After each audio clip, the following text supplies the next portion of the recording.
সুন্দরবন থেকে চলে এসেছেন, মানে এটা খবর পেলেন কি করে? যারা মূল সন্ন্যাস দরবার শেষ পাঠ 1 মাস অভ্যেস করে তারিখ হয় 17 তারিখ, কোনো বছর 18 তারিখ, কোনো বছর 16 তারিখ, এই দিন করে ঠাকুর তোলা হয়। বলি হালিশহর যাওয়া হয়, হালিশহর থেকে ফিরে এসে অষ্টগ্রাম বেড়ানো হয়। হ্যাঁ, তারপরে 28-29 ঘাট সন্ন্যাস, 30 নীল, 31 তার লাস্টে পাটার ভাঙা, পলা বসে গিয়ে বাবাকে জলে দেওয়া হয়। 1 বছর বাবা জলে থাকে, 1 বছর পর আবার বাবা পুনরায় তোলা হয়।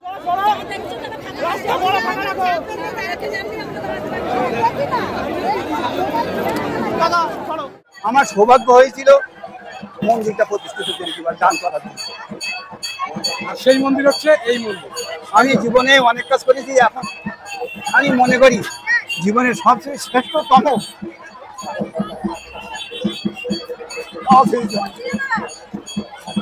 উনি কিন্তু আবেগপ্রবণ হয়ে পড়ছেন, মানে ওনার জীবনের একটা শ্রেষ্ঠ কাজ, সেটা বলতে গিয়ে মাস্টারমশাই সত্যি মানে ওনার চোখে জল চলে এসেছে।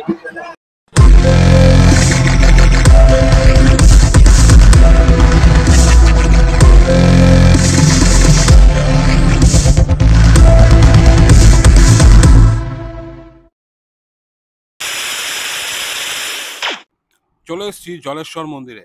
জলের নিচে মহেশ্বর, পুণ্যতীর্থ জলেশ্বর।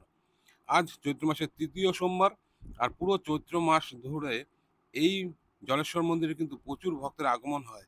বিশেষ করে এই 3য় সোমবারে এখানে একটা বিশাল বড় অনুষ্ঠান হয় এবং প্রচুর মানুষ দেখতে পাচ্ছে বন্ধুরা, এই লাইন দিয়ে আছে পুজো দেওয়ার জন্য। মারাত্মক গরম, সেই গরমকে উপেক্ষা করে তারা এসছে পুজো দিতে বাবার কাছে। প্রত্যেক বছর চৈত্র মাসের 3য় সোমবার এই জলেশ্বর মন্দিরের যে একটা ঐতিহ্য আছে বা জলেশ্বর মন্দির যে রীতি অনুযায়ী চলে আসছে, সেই রীতি মেনে এই পুকুর থেকে মহেশ্বরকে তোলা হয়। এই পুকুর থেকে মহেশ্বরকে কারা তুলবে যারা সন্ন্যাসী নেয়, তারা বিভিন্ন নিয়ম কানুন মেনে উপোস করে তারা কিন্তু এখান থেকে সেই শিবকে তুলবে এবং তার জন্য প্রস্তুতি তো চলছে। প্রচুর মানুষ কিন্তু বসে গেছে এই জিনিসটি দেখার জন্য। আস্তে আস্তে ভিড় আরো বাড়বে এবং পুকুরের চারিপাশ থেকে কিন্তু লোকজন ভরে যাবে। সন্ন্যাসীরা পুকুরে ঝাঁপ দেবে এবং সেখান থেকে কেউ একজন, যে কোনো একজন কিন্তু সেই মহাদেবকে পাবে এবং তারপরে প্রথা মেনে নিয়ম মেনে এই মন্দিরে নিয়ে আসা হবে, পুজো দেওয়া হবে। আবার পুজো হয়ে গেলে কিন্তু সেই মহেশ্বরকে রেখে দেওয়া হবে জলে, সারা বছর জলে থাকে, তাই এই মন্দিরের নাম হয়েছে জলেশ্বর। জলের নিচে মহেশ্বর, সেই সূত্রে নাম জলেশ্বর। প্রচুর ভিড় আজকের দিনে, আর বিশেষ করে চৈত্র মাসের এই দিনটাতে 3য় সোমবার এই অনুষ্ঠানটা হয় এবং চড়ক উপলক্ষেও কিন্তু একটা বড় প্রোগ্রাম বা অনুষ্ঠান এখানে হয়। সেটা একদম শেষে চৈত্র সংক্রান্তিতে, সেই সময় আসলে এখানে সেই বটি ঝাঁপ এই জিনিসগুলো কিন্তু এখানে অনুষ্ঠিত হয়। পুকুরের যে ঘাট, এই যে একটু দেখাই, দণ্ডি কেটে কেটে কিন্তু তারা মন্দির পর্যন্ত পৌঁছে যাবে। পুকুরে স্নান করে দণ্ডি কেটে ঠিক এখানে রাস্তা তৈরি করে দেওয়া হয়েছে যাতে ভক্তদের কোনো অসুবিধা না হয়, সোজাসুজি একদম মন্দিরে পৌঁছে যাবে। ঠিক এই যে তিনি কিন্তু দণ্ডি কেটেই যাচ্ছেন, একদম ঘাটে চলে এসেছে। মানে এখান থেকেই কিন্তু সন্ন্যাসীরা এই পুকুরে ঝাঁপ দেবে, ঝাঁপ দিয়ে তারপরে কিন্তু সেই শিব ঠাকুরকে তোলা হবে। এদিকে ভিড় দেখো, কত মানুষ, তারা কিন্তু সবাই বসে গেছে এই অনুষ্ঠানটা দেখার জন্য।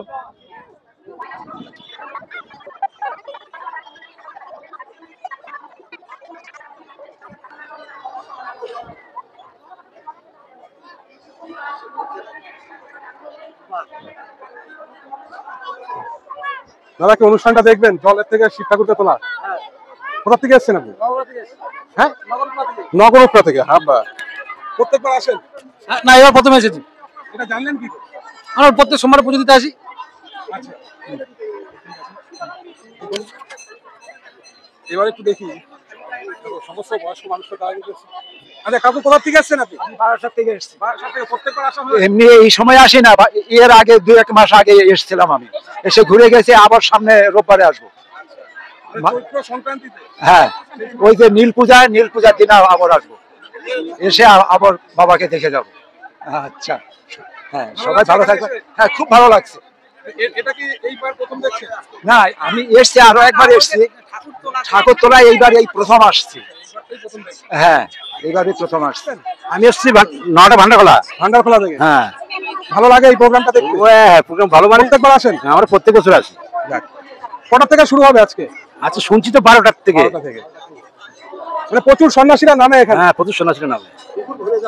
সন্ন্যাসীরা ভরে যাবে। হ্যাঁ, মানে যখন পেয়ে যাবে তারপরে কি বাবাকে মন্দিরে? হ্যাঁ, তখন মন্দিরে। আচ্ছা আচ্ছা। তারপরে আবার বাবাকে নিয়ে ঘুরে। আবার হালি শহর। হ্যাঁ। ওরে বাবা, আচ্ছা বলুন কিছু একটু শুনি। কোথা থেকে আপনি আসছেন? সুন্দরবন থেকে চলে এসেছেন। মানে এটা খবর পেলেন কি করে? আমরা খাবার পেয়েছি করে ছোটবেলায় আছে এই এসেছি আমরা আসলে সাদা মোটা নিচ্ছি। আপনি বেরিয়েছেন কবে? কালকে? না আজকে? আচ্ছা, আত্মীয়ের বাড়িতে এসে তারপরে এখানে। ছোট্ট একটি বাচ্চারা এখানে এই পুকুরে তাকে স্নান করি। ওরে বাবা,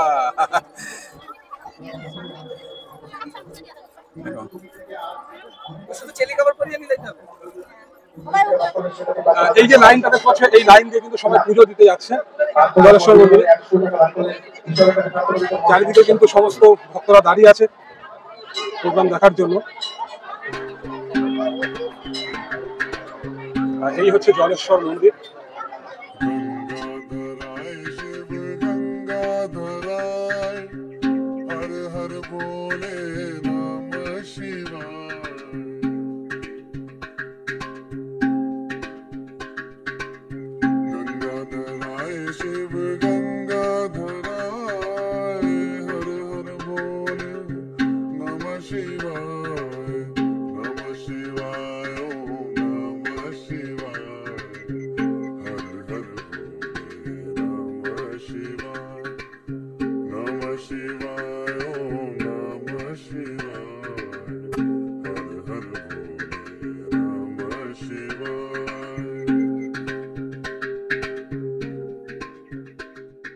পয়লা চৈত যারা মূল সন্ন্যাসী দরবার শেষ পাঠ 1 মাস অভ্যেস করে তারিখ হয় 17 তারিখ, কোনো বছর 18 তারিখ, কোনো বছর 16 তারিখ। এই 3 দিন করে ঠাকুর তোলা হয়, তুলে হালিশহর যাওয়া হয়।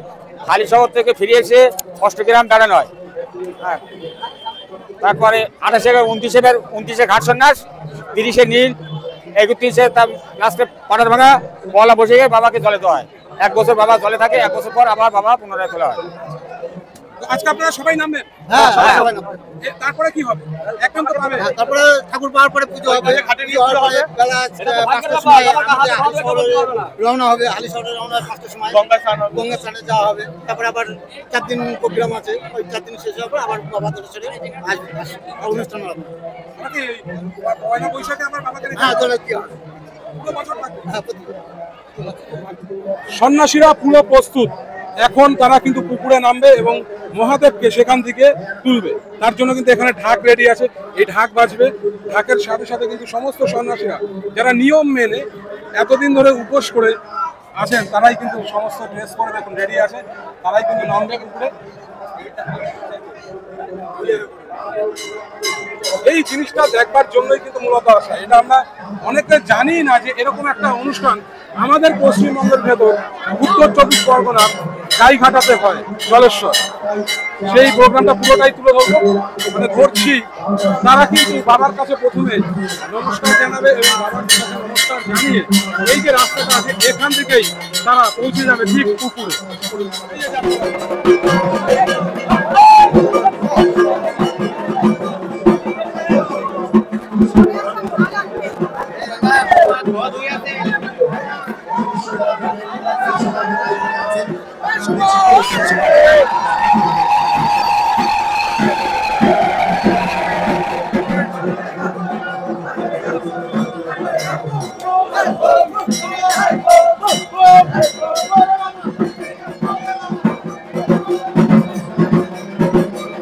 মহাদেবকে পরিদর্শন করা হচ্ছে, মানে প্রদক্ষিণ করা হচ্ছে।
সন্ন্যাসীরা কিন্তু বসে গেছে, তারা রেডি।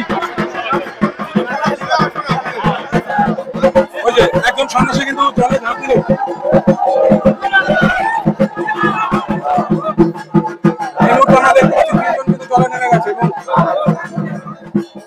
এবার আরো কিছু সন্ন্যাসী কিন্তু নামলো।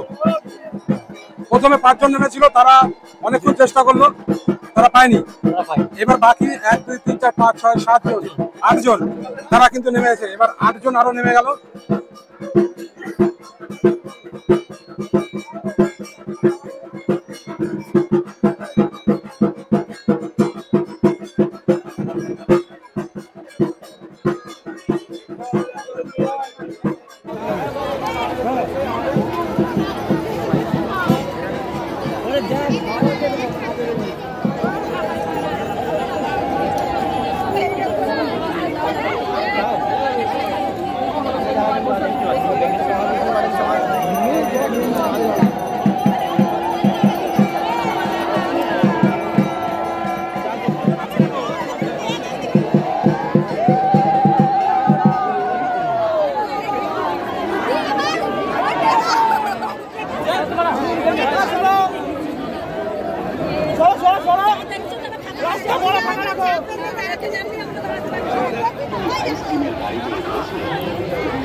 Gama pada pa ma pa ma pa ga ma re ga sa re ni sa